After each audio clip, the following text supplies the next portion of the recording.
panggil di Jawil ya. Ada yang tertidur atau mungkin ada hal lain ya, biar kita bisa ngumpul bersama di ruang kelas kita ini. Jangan lupa juga untuk presensi untuk diisi ya. Jangan sampai setelah selesai baru ingat ya, sudah terlewat jamnya baru ingat untuk mengisi presensi. Tolong dicek betul ya. Dan hari ini nanti saya ada tugas kelompok untuk penjenengan semuanya.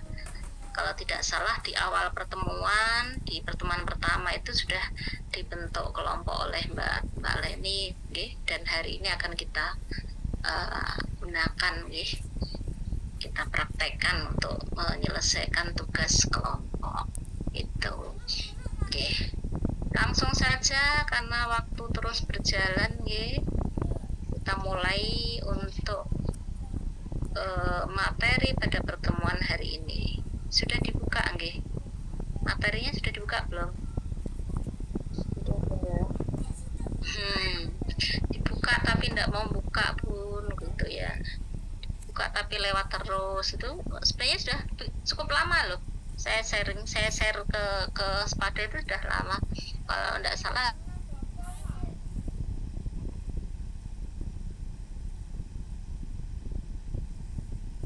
Tapi HP ini sama Mbak.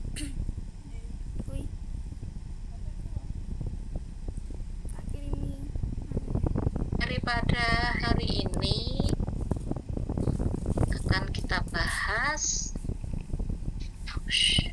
mana ini kok nggak kelihatan, kok malah ini, sebentar, bukan ini, ini udah kelihatan sudah terbaca? Belum Bunda.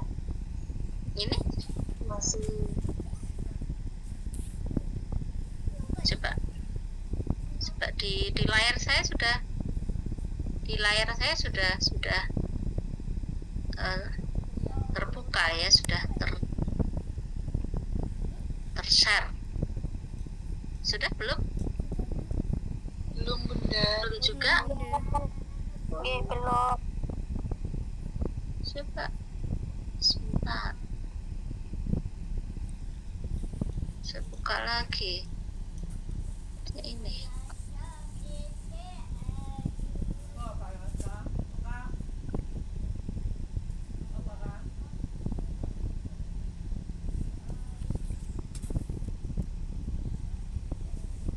Kok ini terus ya? Sebentar. Nah ini.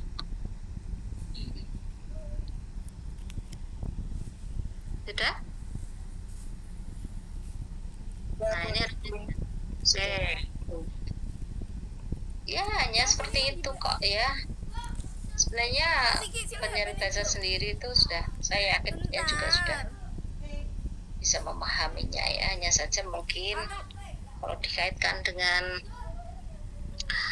apa namanya, pinjam HP ini bentar, kegiatan atau mungkin kejadian-kejadian di kelas penjenengan itu memang mungkin butuh ya disambungkan atau dikaitkan begitu ya. Materi hari ini adalah objektivitas dan relativitas moral gitu. Objektivitas, objektif, sering ya kita mendengar istilah kata, oh itu tidak objektif, itu subjektif sekali, penilaiannya tidak objektif. Artinya lawan dari objektif adalah subjektif. Subjektif itu penilaian berdasarkan pribadi. Jadi apa namanya, parameter diri sendiri, bukan parameter secara bersama-sama. Karena pada dasarnya objektivitas itu adalah subjektivitas secara bersama-sama pandangan kumpulan dari subjektif ya banyak orang. Jadi penilaian yang objektif itu adalah penilaian oleh banyak orang, ya, parameter banyak orang, bukan parameter perorangan secara umum begitu, ya, bukan hanya individual. Itu objektivitas. Kemudian relativitas moral itu apa? Pandangan moral itu relatif, benar salah itu bergantung pada pandangan orang. Yang pertama ya, kaitannya dengan objektivitas moral, ini ada 5 hal yang mendasari. Yang pertama, berdasarkan intuisi moral, cita rasa batin tentang apa yang baik dan buruk merupakan data dasar bagi penalaran bidang moral. Artinya intuisi moral itu sebenarnya manusia sejak lahir itu sudah dilengkapi oleh penciptanya berupa intuisi moral. Ya, di alam bawah sadarnya itu sudah ada intuisi moral. Artinya kita itu bisa membedakan, bisa tahu ini benar salah. Itu sebenarnya sudah tahu secara dasar. Ya. Lah, mengapa manusia kok bisa menjadi condong berbuat yang negatif? Ya, pada manusia pada dasarnya sudah tahu, sudah dilengkapi dengan intuisi moral. Di alam bawah sadarnya itu tahu, meskipun seorang penjahat sekalipun, dia tahu, sadar bahwa yang dilakukan itu salah. Seorang perampok, seorang pembunuh, seorang yang melakukan kriminal itu semuanya tahu bahwa apa yang dilakukan itu salah. Di alam bawah sadarnya itu tahu gitu loh, karena dia ada intuisi moral. Mengapa dia melakukan hal itu begitu? Apa kira-kira penyebabnya? Siapa yang mau mencoba menjawab?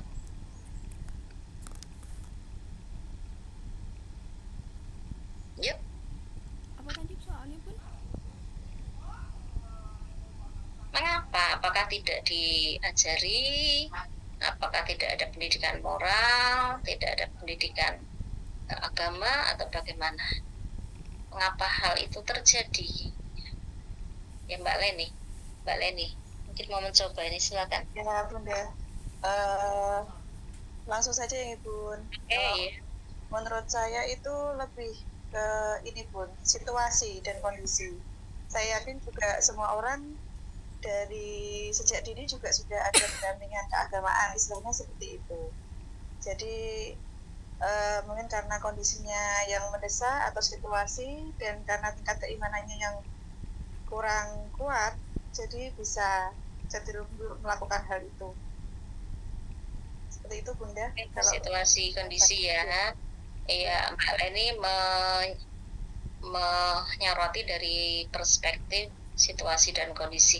Mungkin ada hal yang lain bisa tambahkan? Pendapat yang lainnya lagi? Monggo silakan.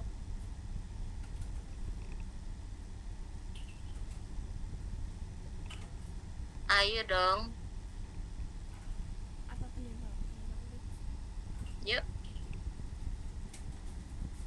Yang belum pernah muncul itu, ayo bangun. Ayo. Saya lihat itu, saya punya catatan loh. Saya punya catatan di buku saya. Setiap pertemuan itu siapa-siapa yang ada pendapat itu selalu saya catat.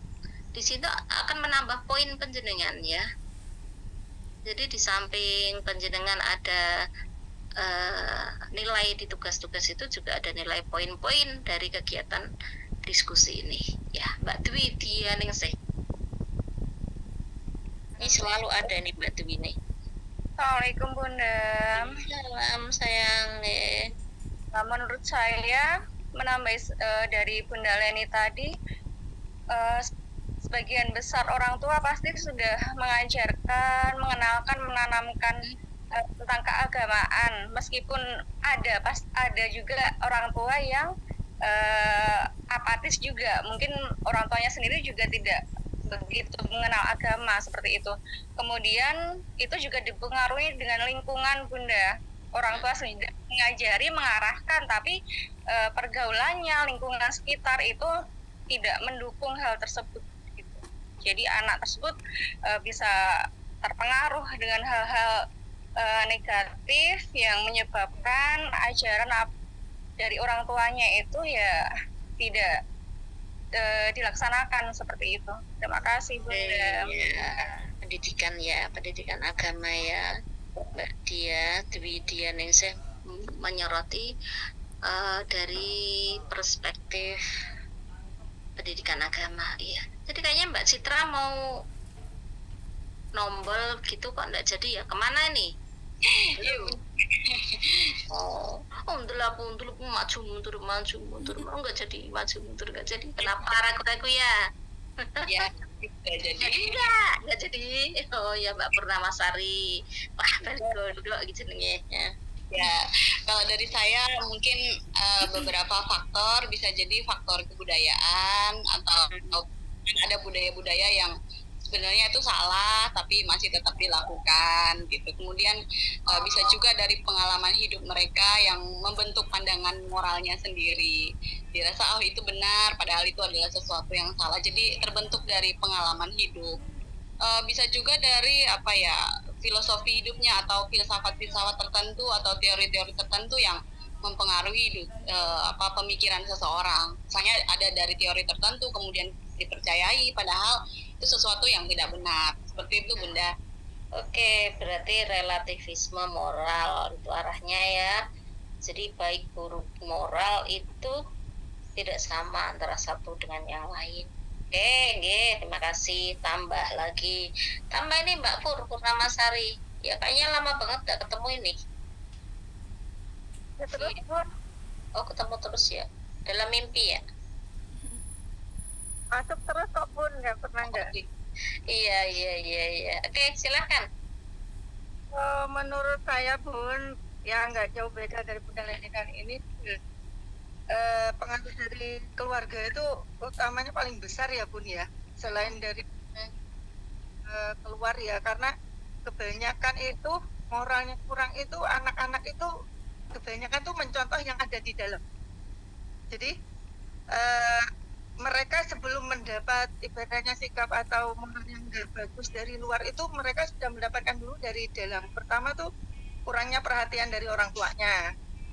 Terus tuh agama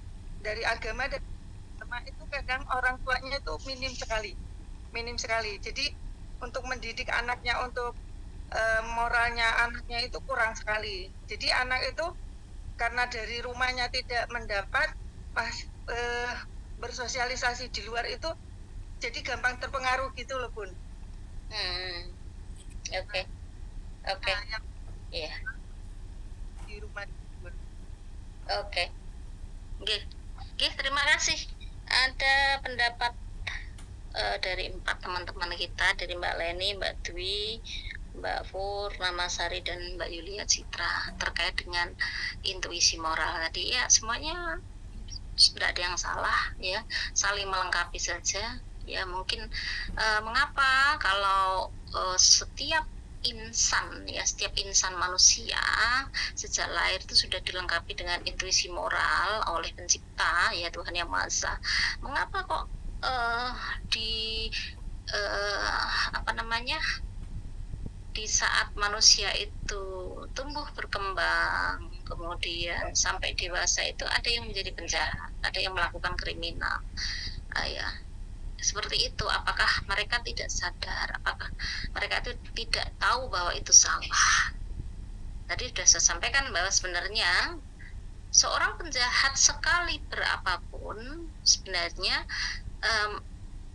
si penjahat itu sadar bahwa apa yang dilakukan itu adalah salah, itu adalah dosa, itu betul tahu, karena memang dalam alam bawah sadarnya itu sudah mengatakan seperti itu salah. Tapi kenapa mereka terus melakukannya? Yang pertama mungkin karena situasi dan kondisi yang membuat seseorang itu terpaksa melakukan suatu kejahatan. Yang kedua, intuisinya itu tidak terasah. Jadi mana benar mana salah sebenarnya sudah tahu tapi tidak terasah. Mengapa tidak terasah? Karena pertama tidak ada pendidikan moral, tidak ada pendidikan agama. Mungkin ada tapi kurang. Tidak ada pembiasaan. Ya, pembiasaan itu juga termasuk loh. Jadi penjenengan sebagai guru anak usia dini, ya pendidikan anak usia dini itu juga termasuk berperan penting dalam menerapkan fondasi. Makanya fase penjenengan itu disebut fase fondasi. Penjenengan yang menerima estafet pertama kali dari orang tua. Betul, dari Mbak Pur itu dasarnya dari keluarga. Betul ya itu ya. Mau dibentuk menjadi seperti apa itu pertama kali dari keluarga. Yang memberikan contoh adalah keluarga. Kemudian barulah keluar itu ke pendidikan anak usia PAUD. Nah, penjenengan ini yang menerima estafet langsung dari kedua orang tuanya, dari keluarganya. Baru kemudian estafet itu akan diteruskan ke jenjang di atasnya. Terus sampai si anak tersebut menjadi manusia yang dewasa. Bisa menentukan arah hidupnya seperti apa. Itu bekal yang diterima sejak dari kandungan, kemudian dari keluarga, dari pendidikan anak usia dini, kemudian dari jenjang dasar, menengah, sampai itu semuanya akan berkelanjutan. Tetapi ini berdasarkan pengalaman ya, pengalaman. Tapi boleh juga pengalaman yang saya sampaikan itu terpatahkan oleh kenyataan yang lain. Tapi ini saya menyampaikan ini real, bahwa yang terpenting adalah di usia 0 sampai 12 tahun.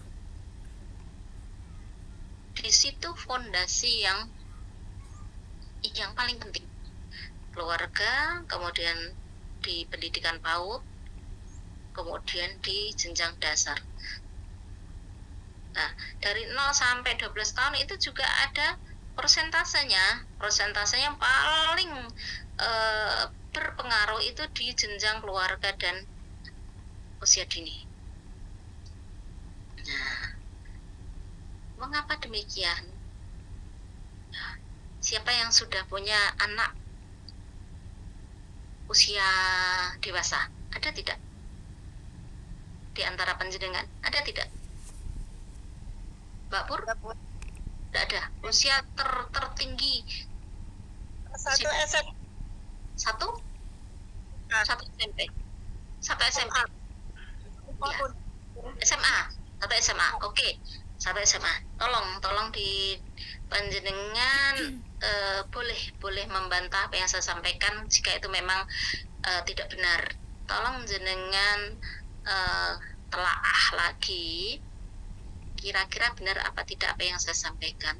Apa yang panjenengan latihkan, apa yang panjenengan sampaikan ketika panjenengan mendidik anak panjenengan itu ya, sejak usia 0 sampai usia sekolah dasar misalkan itu ya, itu akan lebih tertanam, terpatri di dalam alam bawah sadarnya dibanding pengetahuan yang atau ilmu-ilmu atau mungkin pendidikan yang diterima ketika selepas usia itu.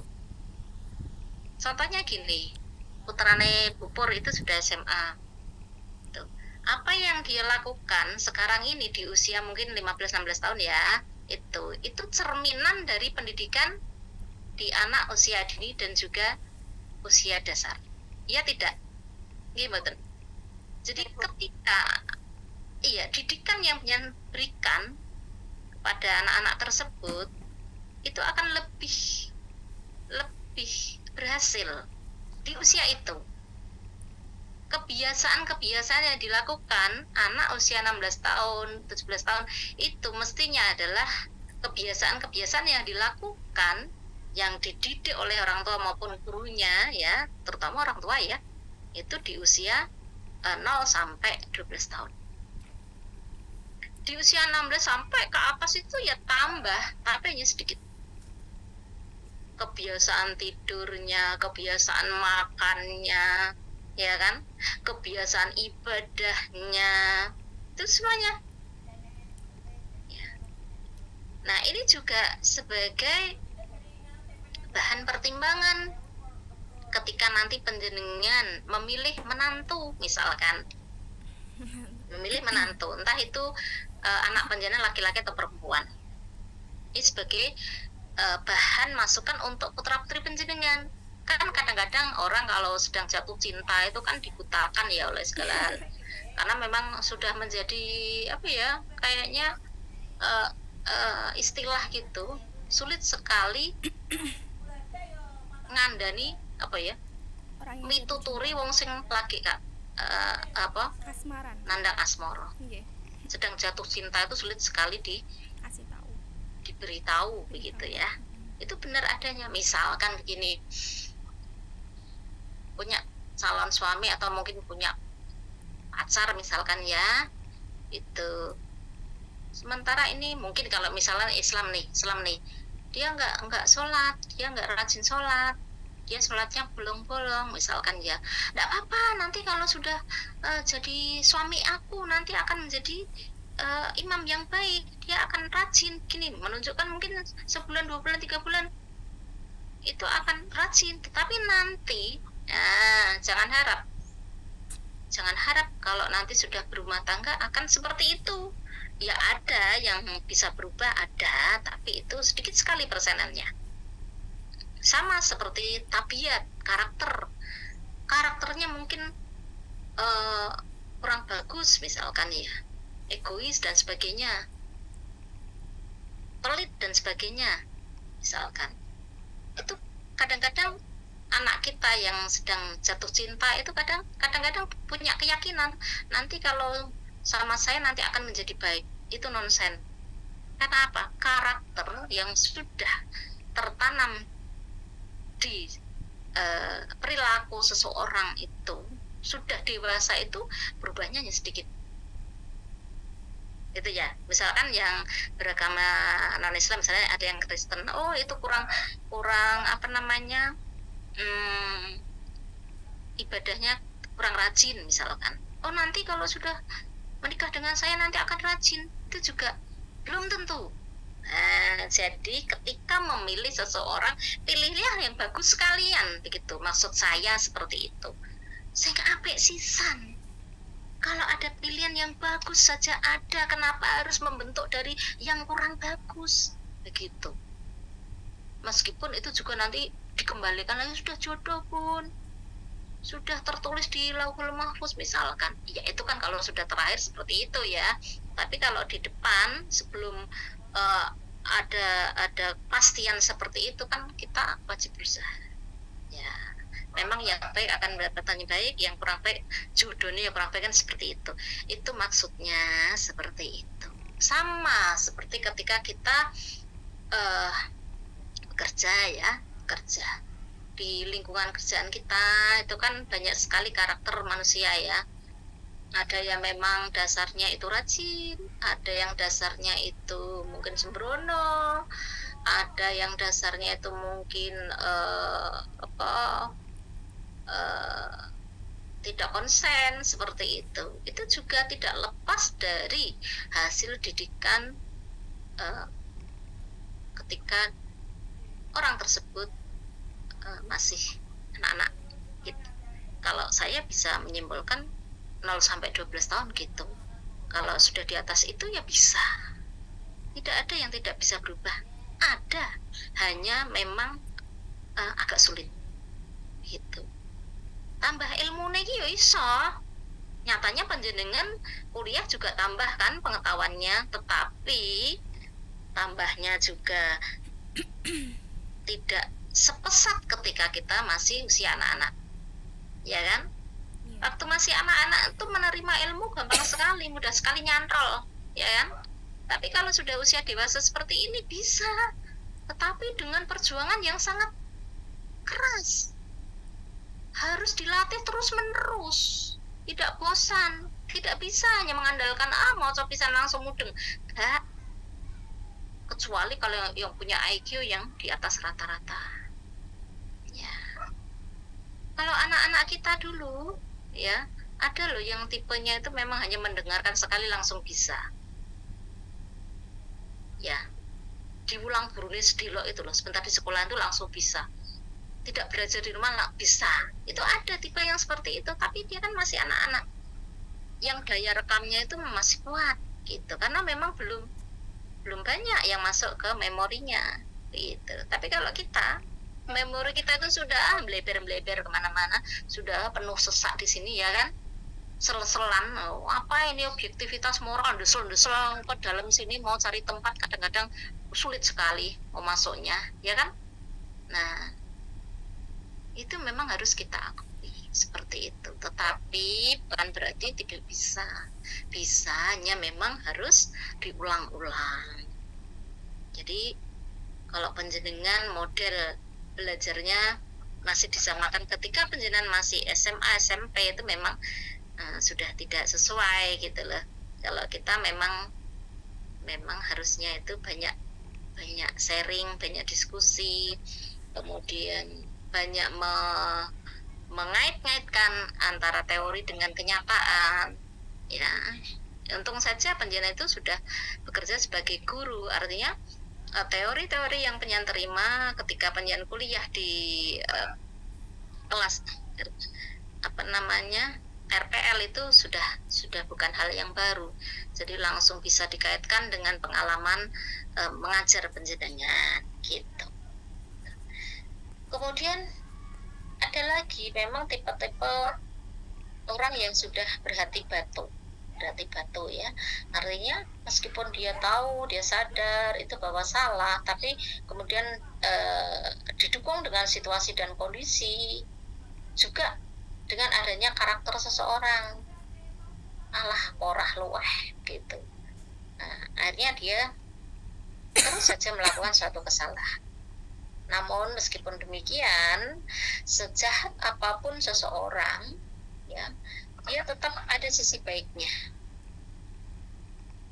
Hanya persenannya yang memang berbeda. Orang dikatakan baik ketika persentase perilaku baiknya itu lebih banyak dibanding perilaku yang kurang baik.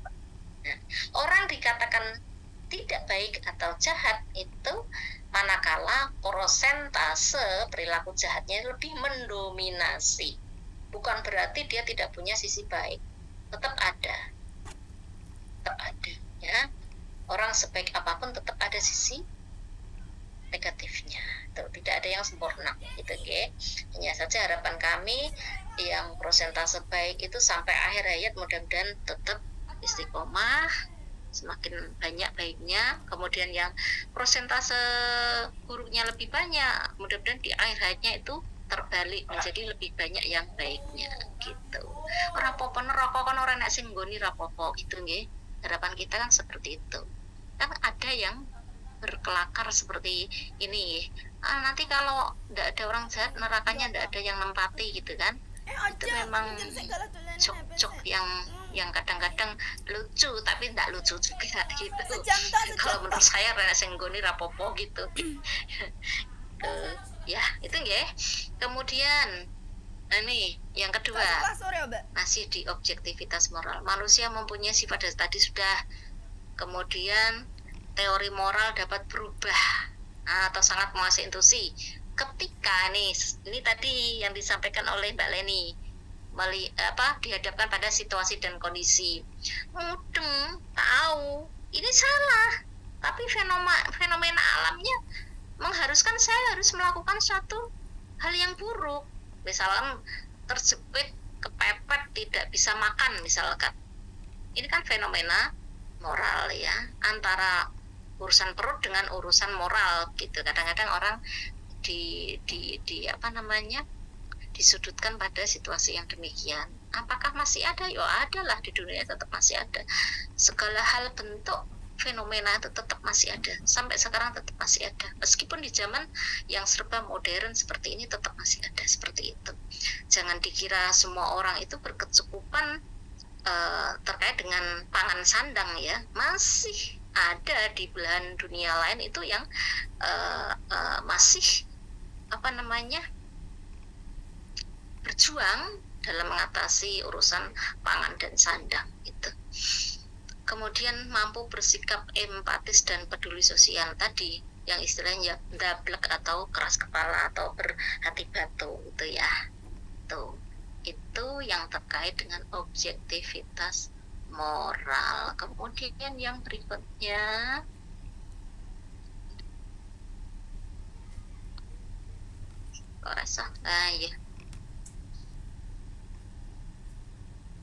Nih.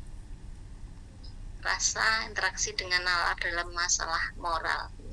Rasa pangrasa, ada olah rasa ya, olah rasa, olahraga, olah pikir.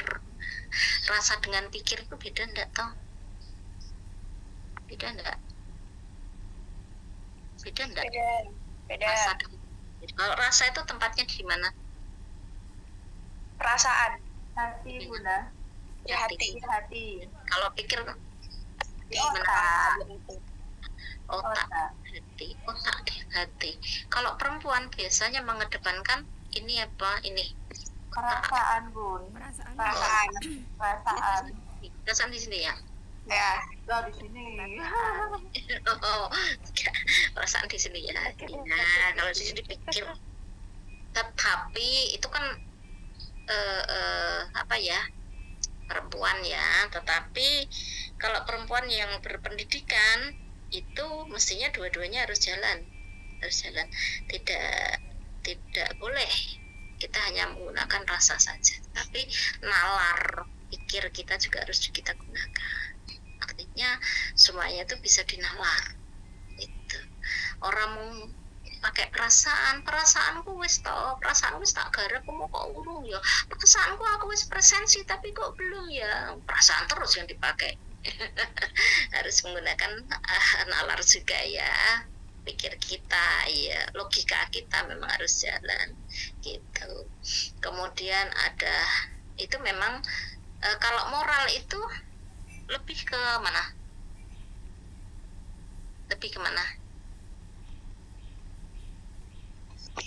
Ada Perasaan pun. Perasaan, nafsu, pikir. Oke. Iya. Ini ada dua statement ya, coba dibaca bersama-sama ya. Rasa membantu untuk menempatkan diri seseorang kepada diri orang lain. Kemudian rasa menciptakan motivasi untuk melakukan tindakan yang benar. Jadi memang kalau moral itu memang lebih kerasa ya, lebih ke hati. Artinya rasa empati kita, rasa pangrasane kalau bahasa Jawa seperti itu. Istilahnya bermoral itu kan didasarkan pada rasa juga. Artinya kalau kita tidak mau dicubit ya jangan mencubit kan gitu. Empan papan artinya menempatkan diri kita, memposisikan diri kita kepada orang lain. Aku nek di ngonoke piye gitu. Kalau saya diperlakukan seperti itu bagaimana gitu kan? Ya, akhirnya muncullah rasa itu, rasa empati. Kemudian rasa juga bisa menciptakan motivasi untuk melakukan tindakan yang benar. Rasa lagi, rasa yang tadi sudah saya sampaikan ke penjelasan bahwa itu bersumber pada hati ya, memberikan motivasi. Nah, orang-orang yang berperilaku yang kurang baik tadi, yang jahat tadi, itu rasanya sudah tidak main. Ya, dia hanya mengedepankan apa? Pikir, logika. Kalau saya tidak bekerja, saya tidak makan, misalkan seperti itu. Lah bekerjanya dengan bekerja seperti apa kan gitu. Nah, oleh karena itu kalau moral memang selalu berkaitan dengan tadi rasa dan juga intuisi moral kita. Kemudian lagi, nah sekarang relativitas moral. Relatif itu kan sesuatu hal yang tidak pasti ya. Iya. Cantik itu kan relatif, bergantung pada siapa yang memandang, bergantung pada seleranya siapa gitu kan. Ada sementara orang yang mengatakan bahwa cantik itu harus putih, langsing, hidung mancung, gitu ya. Itu pandangan dari orang-orang Indonesia. Tetapi mungkin orang Eropa beda lagi. Standar cantiknya beda. Orang yang hitam pesek itu dianggap lebih menarik, lebih cantik ya. Nah, ini akhirnya banyak sekali orang-orang tuli yang punya istri orang-orang Asia, orang-orang Afrika gitu nggih. Nah, itu relatif. Artinya relatif seperti itu. Sama dengan relatif moral. Ini juga memandang bahwa moral itu tergantung ya, bergantung pada siapa yang melakukan. Gitu. Moral di negara Eropa dengan moral di negara Timur itu kalau dipandang melalui teori relativitas itu mesti beda gitu. Nah, yang kemarin ada konsekuensialis dan non konsekuensialis itu ya, itu. Ini apa namanya? Apa yang kita diskusikan itu selalu terkait antara materi yang satu dengan yang lainnya. Nah, ini berawal dari intuisi dulu. Meskipun relativitas moral, tetapi pada dasarnya kalau kita runut itu sebenarnya sama. Kalau kita runut berdasarkan intuisi, ya. Jadi tidak bergantung di mana dia tinggal. Yang namanya intuisi moral ya, itu orang Eropa kah, orang Timur, orang Arab, itu semuanya punya intuisi moral yang sama. Karena Tuhan Yang Maha Esa yang menciptakan kita itu sama gitu loh. Jadi memberikan intuisi itu ke makhluk ciptaannya mestinya ya sama. Oh, ini orang Eropa saya beri intuisi moral beda dengan orang Timur, kan mestinya ya tidak seperti itu gitu. Karena ini adalah bawaan sejak manusia itu lahir. Tetapi mengapa kok berbeda setelah lahir, berkembang, itu kok berbeda? Apa yang membedakan? Nah, ini ada dua. Fakta-fakta moral yang bisa dicermati dengan mata budi, cara memandangnya, cara didiknya, budayanya, kan itu yang membedakan. Intuisi moral itu sebenarnya sama. Manusia di dunia, di belahan dunia manapun itu sama. Karena itu bawaan sejak lahir sama. Ya. Hanya yang membedakan itu fakta-fakta moral, cara mendidiknya, prinsip-prinsip moral. Ini juga teori-teori yang berkembang. Di mana dia tinggal. Jangankan di negara Timur dan Eropa, bahkan di sesama Indonesia saja antara Papua dengan Jawa mestinya beda. Patokan moralnya berbeda. Kalau orang Jawa, yang namanya orang bermoral mesti pakai pakaian lengkap kan? Tapi kalau orang Papua tidak. Pakai koteka saja sudah dianggap bermoral, sopan, sudah sopan gitu. Kalau diterapkan ke sini orang Boyolali misalnya pakai koteka udah ditontonan uang. Langsung dianggap orang ODGJ kan gitu. Tapi kalau standarnya lebih tinggi orang Jawa neng sana kemana di Papua ya tidak masalah karena standarnya lebih tinggi tidak masalah. Tapi kalau standarnya lebih rendah dibawa ke standar yang lebih tinggi ini akan jadi masalah. Kalau standar yang tinggi dibawa ke standar yang lebih rendah mungkin ya paling-paling pertama orang heran saja, misalkan di Papua sana ada orang yang bercadar misalkan seperti itu, penuh berukut gitu, terus ya heran saja, mun gitu, itu ngapain itu ditutup semua kan gitu, apa ndak sumo kan gitu. Tetapi tidak menimbulkan dampak yang lebih ekstrim dibanding kalau yang minus dibawa ke yang lebih gitu. Oke. Oke, sampai di sini mungkin akan ada yang berkomentar. Monggo.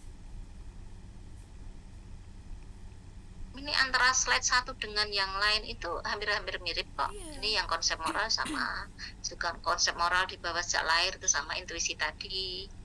Kemudian prinsip-prinsip moral dihasilkan oleh intuisi moral dan budaya ini sudah membaur jadi antara intuisi moral kemudian dididik dengan pola asuh atau pola pikir yang berbeda. Ini akhirnya timbullah relativitas atau relativisme moral gitu. Jadi yang menimbulkan relativisme moral itu adalah dari pola pikir, pola asuh, adat istiadat budaya setempat gitu. Bukan intuisi moral. Kalau intuisi moral itu sebenarnya sama. Semua manusia di dunia ini sama dari belahan bumi manapun. Karena itu adalah istilahnya itu fitur bawaan ya kalau bisa dibilang seperti itu fitur bawaan, sudah bawaan pabrik begitu, bawaan pabriknya seperti itu, APKB gitu lah, perkara diutek-utek jadi mungkin melentor sana melentor sini, itu kan setelan manusia gitu, sudah dirubah. Paham ya maksud saya? Jadi kita terbentuk menjadi manusia yang berkarakteristik berbeda, artinya punya ciri khas unik gitu, antara orang satu dengan yang lain tidak sama. Semuanya itu karena hasil dari pola asuh dan juga adat istiadat tempaan dari lingkungan sekitar, termasuk juga guru-guru PAUD mewarnai itu. Jadi ketika nanti murid panjenengan setelah dewasa ada yang jadi pejabat, mungkin ada yang jadi politikus, ada yang jadi polisi, ada yang jadi saudagar, mungkin ada juga yang jadi pecundang, kan semua orang nggak tahu ya. Itu berarti kita semuanya punya andil di situ, punya andil. Entah berapa titik itu ada andil kita di situ gitu. Meskipun tidak ada guru yang mengajari anak itu hal yang buruk, tidak ada guru, satupun guru ya yang sengaja mengajarkan anak didiknya itu suatu hal yang buruk. Tetapi kadang-kadang ya kita akui apa tidak, pola asuh kita, pola didik kita antara anak satu dengan yang lain, murid yang satu dengan yang lain itu menerimanya itu beda gitu. Mungkin tidak sengaja ucapan kita, perilaku kita itu menorehkan luka di hati mereka, kita juga tidak tahu. Oleh karena itu mudah-mudahan kita senantiasa diberikan kesadaran full ketika kita mendidik anak, sehingga kita bisa meminimalisir perilaku yang tidak baik sehingga menimbulkan trauma untuk murid kita yang tersimpan sampai mereka dewasa nanti gitu. Bahkan panjenengan semuanya kalau mau ya, kadang-kadang panjenengan ngiling-ngiling begitu, mengingat-ingat apa yang panjenengan rasakan ketika panjenengan masih di SD atau mungkin di TK atau di PAUD gitu ya. Jadi sudah pernah mengenyam di pendidikan PAUD non formal belum? Ada? Belum ya? Belum ada ya? Belum. TK ya? TK. Panjenengan sudah luar biasa, sudah mengenyam bangku TK. Kalau saya belum. Saya tuh dulu sekolah langsung SD. Bahkan usia saya itu masih kurang umur ya, waktu itu kurang umur masuk kelas 1 ya, usianya baru 5 tahun atau berapa ya. Nah itu oleh guru SD saya bukannya ditunda, bukannya ditolak, tetapi malah umurnya yang tua. Saya rugi 1 tahun, ya. Usia saya disamakan dengan anak-anak di usia kelas itu. Setelah saya lihat-lihat, ya, teman-teman saya SD satu lulusan itu aneh, tanggal lahirnya itu aneh. Ya, tahunnya sama semua, tahun 70 semua. Padahal kalau orang tua dulu kan sering ya menyamakan, oh rabaraan kayak karo kowe kae wis iso mlaku kowe gek lahir gitu. Oh kae wis iso mlayu kowe gek lahir. Oh kae wis tuwa mlebu SD. Tapi semuanya sama. Di tahun 70 semua, jebret tahun 70 semua. Terus tanggal lahirnya bulannya itu rata-rata itu di bulan Maret. Oh podo kabeh lahirnya tanggal bulan Maret semua. Kalau saya betul bulannya betul, iya, tanggalnya sematalnya, ya itu. Nah, kadang-kadang pendidikan di zaman dulu memang untuk hal data itu belum meyakinkan ya. Kalau sekarang nggak bisa, kalau sekarang kan ada semuanya tercatat ya. Bahkan anak lahir saya sudah punya NIK begitu, jadi nggak bisa akan memainkan data itu, nggak bisa. Kalau dulu kan memang ya namanya di tahun itu kan memang belum sebagus sekarang. Kalau panjenengan ini sudah tertib ya, di usia panjenengan ini panjenengan sudah memiliki data yang memang valid begitu ya, seperti itu. Sehingga ketika masuk SD saya harus ngoyak mengejar usia di atas saya itu memang ya sulit ya, di kelas 1 SD itu sulit sekali. Tapi ketika sudah bisa membaca, ya, betul bahwa membaca itu jendela ilmu, itu memang betul. Saya sudah merasakan sendiri. Ketika sudah bisa membaca, saya salib semua itu. Orang-orang yang usianya di atas saya itu semuanya sudah saya salib. Begitu. Ini bukan pamer tapi memotivasi kita, dan teori-teori itu memang betul adanya begitu. Ketika anak sekolah harus sudah usia matang, itu memang betul sekali. Karena tidak bisa dipaksakan. Kalau anak belum usia matang, belum usia sekolah, belum saatnya untuk masuk SD, dipaksakan, itu akan fatal akibatnya. Akhirnya ya kalau bisa eksis, bisa mengejar. Tapi ketika dia seorang anak yang minder, ya kecil hati, itu akan terus dibully gitu, sehingga perkembangan otaknya itu akan terkendala gitu. Itu salah satu teori yang memang betul adanya ya. Saya meyakini betul itu. Oleh karena itu anak-anak saya punya anak 2 itu saya masukkan SD di atas usia 6 tahun semuanya. Ada yang sudah sampai bosan di TK itu ya biar saja, biar matang dulu masuk SD setelah usia 6 tahun gitu. Yang baru usia 5 tahun itu biar di pendidikan anak usia dini dulu gitu.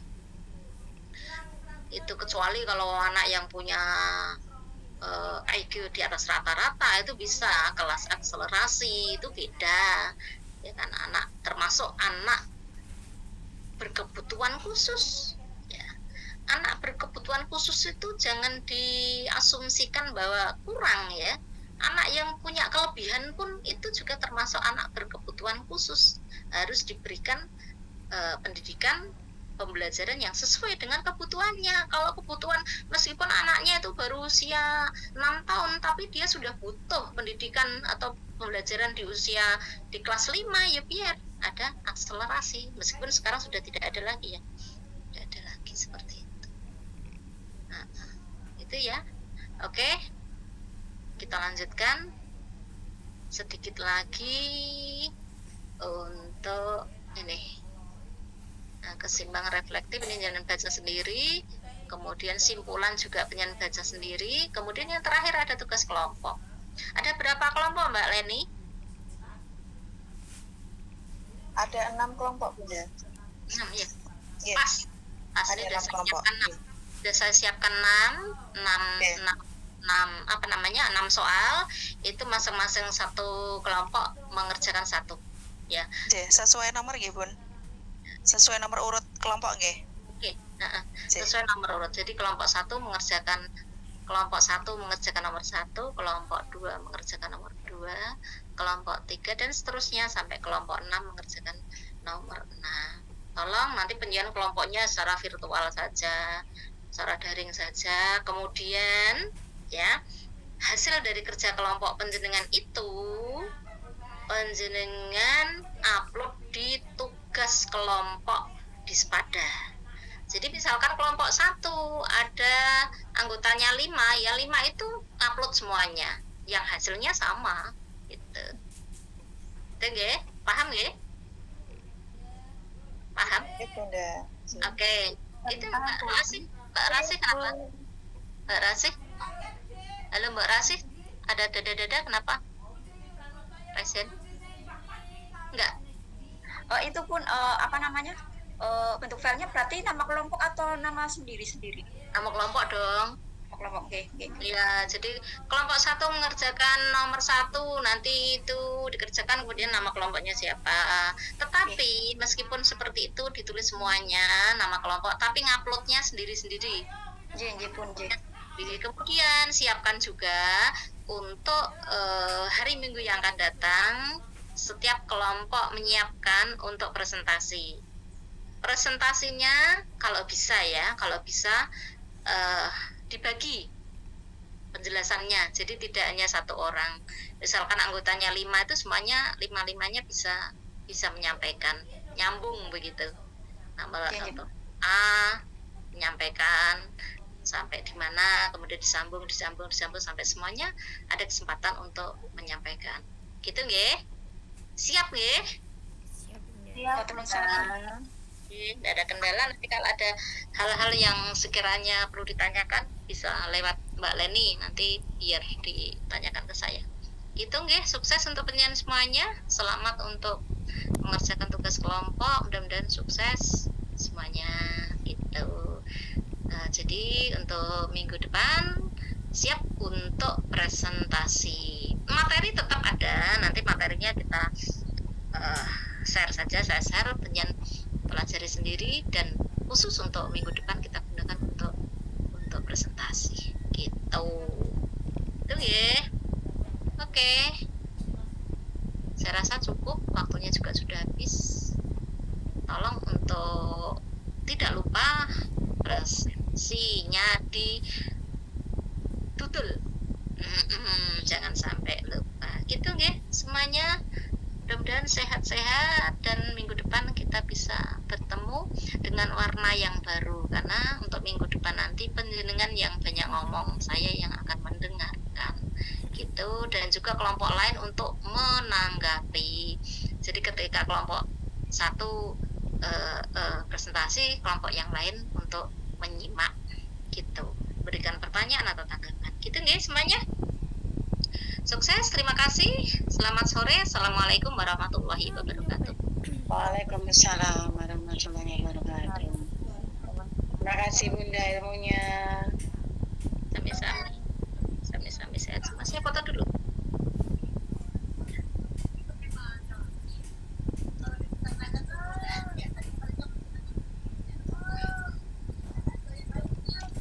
Recording stopped.